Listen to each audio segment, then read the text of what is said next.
શા માટે મળ્યો, કેમ મળ્યો? મિત્રો આ વૃદ્ધ મહિલાએ એક એવું જબરજસ્ત કાર્ય કર્યું છે કે આપણા ભારતીયોને ગર્વ લેવી વાત છે મિત્રો. હા, વાત છે દેવકી અમ્માની, જેમને તાજેતરમાં ભારતીય સરકારે પદ્મશ્રી એવોર્ડથી સન્માનિત કરવામાં આવ્યા છે. તો શા માટે તેમને સન્માનિત કરવામાં આવ્યા છે? તો મિત્રો, દેવકી અમ્મા કેરળ જિલ્લાની અલપુઝા જિલ્લાના રહેવાસી છે.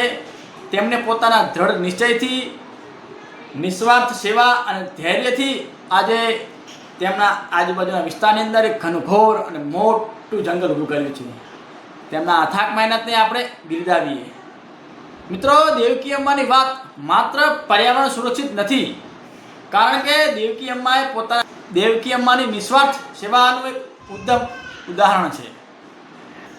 મિત્રો, આજથી 4-5 દાયકા પહેલાં જ્યારે દેવકી અમ્મા શારીરિક રીતે મર્યાદિત થઈ ગયા, ત્યારે તેમને ખેતી કરવી અશક્ય લાગી.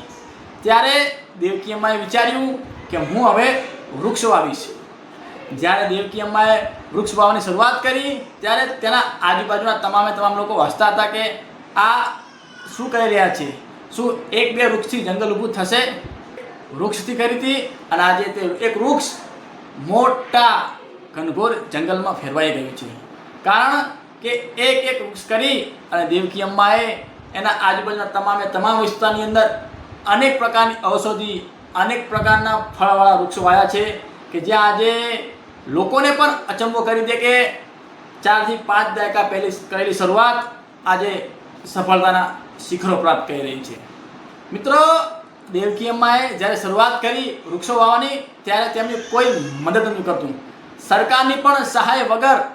મિત્રો, ધીમે ધીમે તેના આજુબાજુની તમામ જમીન જે એકદમ ઉજ્જડ અને વેરાન હતી, તે ધીમે ધીમે હરિયાળી જમીનની અંદર તબદીલ થવા લાગ્યું.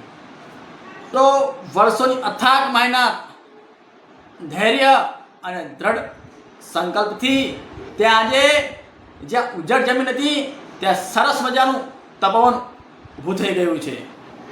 તો આજે 5 એકરમાં ફેલાયેલું આ તપોવન, ત્યાં અનેક પ્રકારના વૃક્ષો, ઔષધિ છોડ અને અનેક પ્રકારના ફળફળાદી વૃક્ષો છે. સાથે પક્ષીઓનો કલરવનો અવાજ, અનેક પ્રાકૃતિક અને સંતુલિત વિશ્વ ધબકી રહ્યું છે.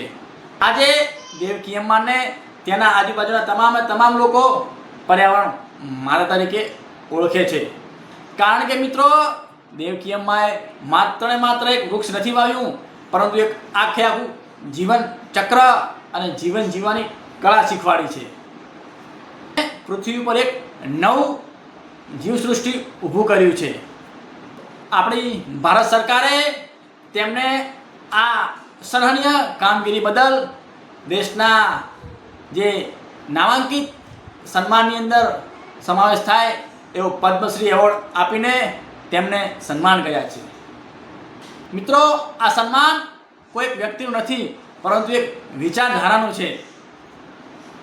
જો મિત્રો મનુષ્યની દાનત અને ઈરાદો નેક હોય તો એકલો માણસ આવનારી પેઢીને આખું જંગલ ભેટ આપી શકે છે. તો મિત્રો, વિડીયો ગમે હોય તો લાઈક કરજો, શેર કરજો અને સબસ્ક્રાઈબ કરજો ગ્રો વિથ રિવિલ.